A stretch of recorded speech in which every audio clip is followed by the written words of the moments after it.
Okay, so it does look like this is a fight that's actually going to be happening in early 2025, as Marvel is doing a kind of like an invasion angle with Predator.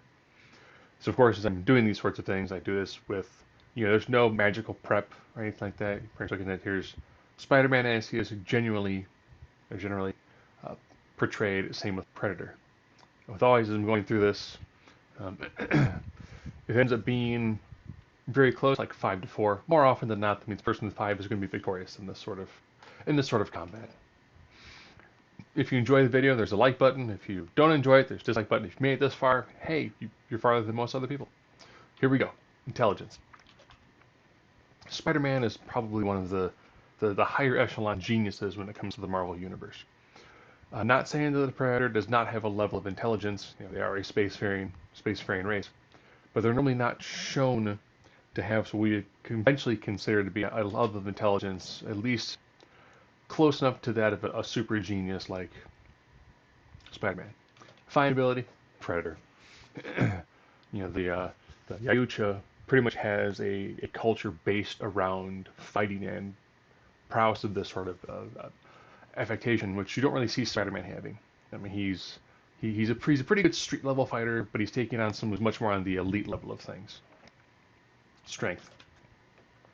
Spider-Man, depending upon writer, is anywhere from a 75 to a 100 ton, sometimes down as low as 40 ton. But he definitely does have a tremendous strength advantage.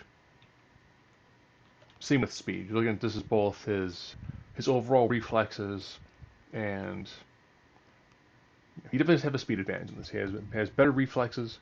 Um, you know, Depending upon rider, he is able to catch a bullet, but he also has the added maneuverability of just his overall flexibility of body. And vulnerability. I'm gonna give the edge here to the Predator.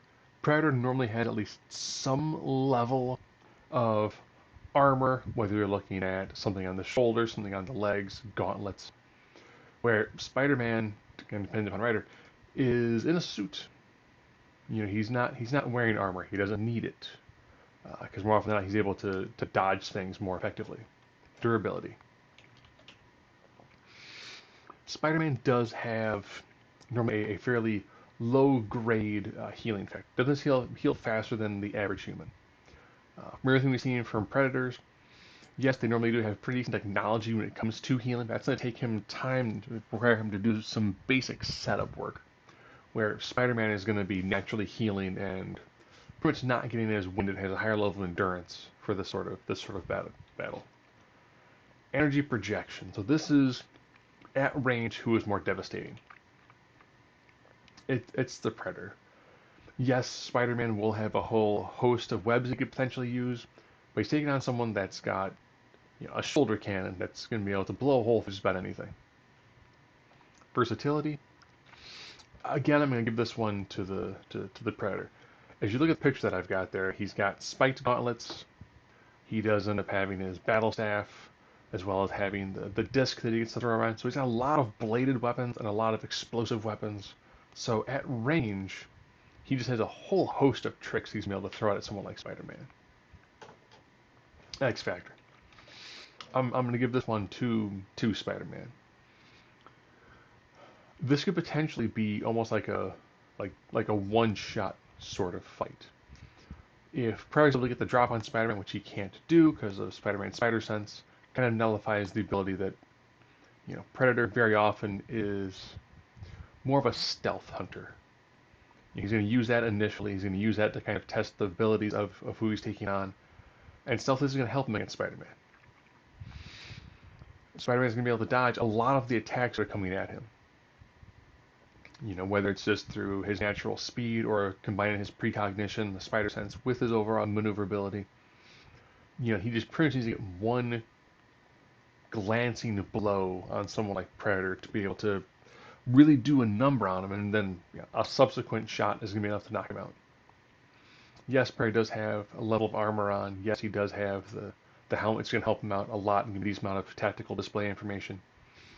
But if Spider-Man is able to get a remotely clean shot on him, he's going to defeat him. Predator normally is written close to the level of the person that he's fighting. If you've read lots of the comics, Predator was at one point in time able to do a pretty good job against Superman, but he had some prep advantage. I don't like adding prep to these things because anybody can prep to make anybody defeat anybody else. So I think that as you're looking at these sort of things, Predator had a hard time beating someone like Batman. And Spider-Man has a lot more physical advantages over someone like Batman. I do think this would be a well-written and well-done sort of story when it comes to having these two guys sort of fight. Predator is a very interesting character. Actually, a very interesting race of individuals. And who knows if this could be what they're doing now in the comics, maybe to prep for, I don't know, MCU Phase 7. And this also could be a way that they're also trying to help seed the ground for an upcoming Predator film where the Predator will actually end up being the protagonist.